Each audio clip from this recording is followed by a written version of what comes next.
তুমি কি নতুন নতুন সেলাই শিখছো, সূত্রের সাহায্যে যে কোনো সাইজে ব্রাকার ব্লাউজ কাটিং করতে পারো না? তাহলে আজকের ভিডিওটা তোমার জন্য। স্কিপ না করে পুরো ভিডিওটা দেখতে থাকো, তাহলে আশা করি তোমরা যে কোনো সাইজে ব্রাকার ব্লাউজ খুব সহজেই কাটিং করে নিতে পারবে। তো যদি ভিডিওটা পরে দেখতে চাও তাহলে কিন্তু সেভ করে রাখতে পারো, আর ভালো লাগলে একটা লাইক করে পাশে দেখো। তো চলো আর বেশি কথা না বাড়িয়ে ব্লাউজের কাটিংটা শুরু করা যাক। প্রথমেই দেখো, ব্লাউজ কাটিং করার জন্য ডবল পার্ট করে কাপড় বিছিয়ে নিতে হবে। এরপর জোড়া পাটটা নিজের দিকে রাখতে হবে আর খোলা পাটটা অপর সাইডে রাখতে হবে। এরপর আমি নেবো দেখো ব্লাউজের ঝুল। আমি কাগজের ওপর কাটিং করছি, কাগজটা বিছিয়ে নিয়েছি। প্রথমেই নেব ব্লাউজের ঝুল। ব্লাউজের ঝুল আছে 13 ইঞ্চি, এক্সট্রা 1 ইঞ্চি নিয়ে 14 ইঞ্চিতে দাগ দিলাম। পুট নিলাম 5.5 ইঞ্চি। এখানে দেখো আরমোলও কিন্তু নিতে হবে 5.5 ইঞ্চি, কিন্তু যা অনেকের আছে হাতাটা একটু সরু, সেক্ষেত্রে তোমরা এখানে 5 ইঞ্চি নিতে পারো বা মাপ করে দেখে নিতে পারো। নাহলে কিন্তু তোমরা পুট যত নেবে ততই কিন্তু আরমোলে মাপ নিয়ে নেবে। এরপর ছাতি যা থাকবে তার 4 ভাগের 1 ভাগ। 32 সাইজ ব্লাউজ কাটিং করছি, 32-এর 4 ভাগের 1 ভাগ সমান 8 ইঞ্চি। এক্সট্রা দেখো আমি 1.5 ইঞ্চি কাপড় নিয়ে নিলাম। এরপর দেখো আমি যেভাবে দাগ দিয়েছি সেগুলো আমি মার্জিন করে নিচ্ছি। এরপর আরমোল যত নেবে, এখানে আরমোল নেবে ধরো 5.5 ইঞ্চি, তার হাফ করে নিতে হবে। হাফ করে নিয়ে মিডিলে একটা দাগ দিতে হবে, আর কোণা থেকে 1 ইঞ্চি দূরে দাগ দিতে হবে। দিয়ে দেখো এভাবে আরমোলের যে গোল শেপ সেটা দিয়ে দিতে হবে। দেওয়ার পর দেখো নিচের দিকে 2 সুত মতো নামিয়ে দিতে হবে, তাহলে কিন্তু ফিটিংসটা ভালো হবে। এরপর দেখো ঝুলের কাছে দেখো নিচে একদম কোমরের মাপ নেবো। কোমর আছে 28 ইঞ্চি, তার 4 ভাগের 1 ভাগ 7 ইঞ্চিতে দাগ দিলাম। টেকিনের জন্য নিলাম 1 ইঞ্চি, এক্সট্রা আরও ওপরে ভেতরে কাপড়ের জন্য 1.5 ইঞ্চি নিয়েছিলাম, নিচেও সেই 1.5 ইঞ্চি নিয়ে নিলাম। প্রত্যেকটা দাগ আমি এইভাবে মিলিয়ে দিলাম। এরপর বডি মেজারমেন্টের যে মাপ আছে তার মিডিলে একটা দাগ দিলাম, দু সাইডে হাফ ইঞ্চি দূরে দাগ দিলাম কোণা করে। এরপর উপরে 4 ইঞ্চি লম্বা করে দেখো দাগ দিচ্ছি, কোণা করে দাগগুলো মিলিয়ে নিচ্ছি। এটা আমার টেকিন বেরিয়ে গেল। এরপর আমি ব্লাউজের ব্যাক সাইডের ডিপ নেবো, পুট নিচ্ছি 2 ইঞ্চি। এরপর দেখো আমি নিচের দিকের যে মানে ঝুলটা নেবো দেখো এখানে 7 ইঞ্চি, চাওড়াটা নিচ্ছি আমি 2.5 ইঞ্চি। এরপর দেখো তেরছা করে আমি ওই পুটে অবধি দাগটা মিলিয়ে দিলাম।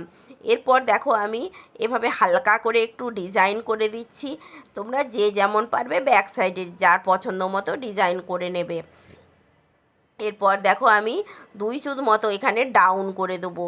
দেখো 6 ইঞ্চি 7 ইঞ্চি ব্লাউজ কাটিংয়ে কিন্তু এভাবে আরমোলের দিকে ডাউন করবে, কিন্তু যখন পিঠের ডিপ বেশি হবে সেক্ষেত্রে কিন্তু ডাউনটা উল্টো করে নেবে। এরপর দেখো আমি নিচের দিকে আমি 2 সুত মতো ডাউন করে নিলাম, এতে কিন্তু ব্যাক সাইডের ফিটিংস খুব ভালো আসে, ব্যাক সাইডটা উপর দিকে উঠে যায় না। ব্যাক সাইডটা কাটিং করে নিলাম। এরপর দেখো ফ্রন্ট সাইড কাটিং করব।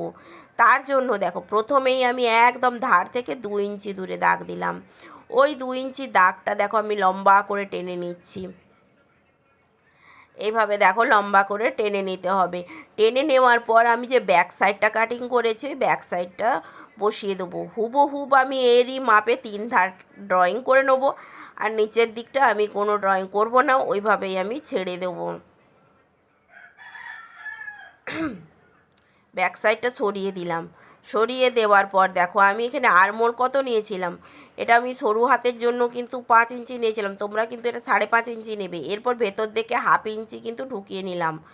নিয়ে দেখো ওইটা আমি লাইন বরাবর টেনে দিচ্ছি।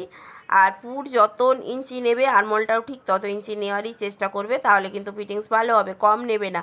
এটা আমি সরু হাতার জন্য হাফ ইঞ্চি কম নিয়েছি। এরপর দেখো 2 ইঞ্চি মানে গলার যে কাটিংটা পুটের দিকে ওটা 2 ইঞ্চি চাওড়া নিলাম, নিচের দিকে 6.5 ইঞ্চি নিলাম, চাওড়াটাও আমি 2 ইঞ্চিই নিলাম। চৌকো করে বক্স করে নিচ্ছি।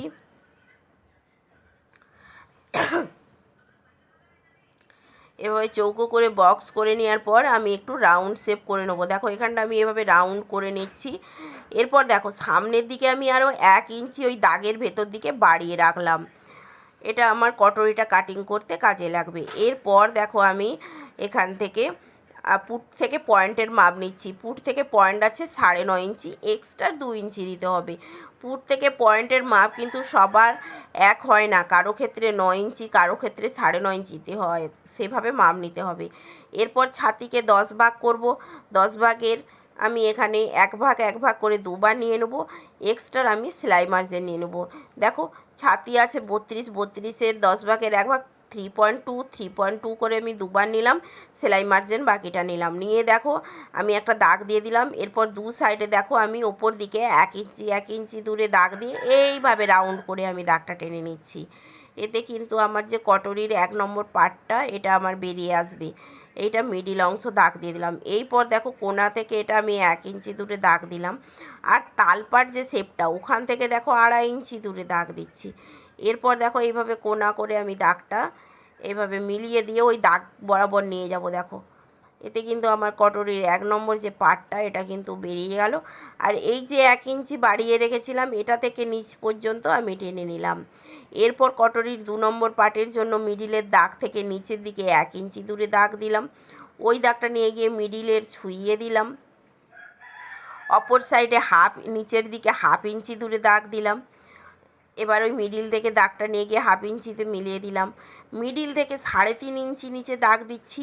ওই দাগটা আমি সোজা টেনে নেবো। এরপর দেখো সাইডের দিকেও দাগটা আমি পুরো টেনে মিলিয়ে নিলাম। এরপর সামনের দিকে দেখো 1/2 ইঞ্চি দূরে দাগ দেবো। দাগ দিয়ে দেখো এই যে বেল্টের যে শেপটা হয় সেটা এইভাবে দিয়ে দেবো। দেখো কটরির 2 নম্বর পার্ট কিন্তু আমার বেরিয়ে গেল। এরপর দেখো আমি এস পার্ট বা 3 নম্বর পার্টের জন্য এইভাবে ক্যারচা করে দাগ দিয়ে দেবো। দিলে কিন্তু আমার কটরির 3 নম্বর পার্ট বা এস পার্টটা বেরিয়ে গেল। এরপর বেল্টের পার্ট বা 4 নম্বর পার্টের জন্য দেখো আমি এখানে 3.5 ইঞ্চি নেবো।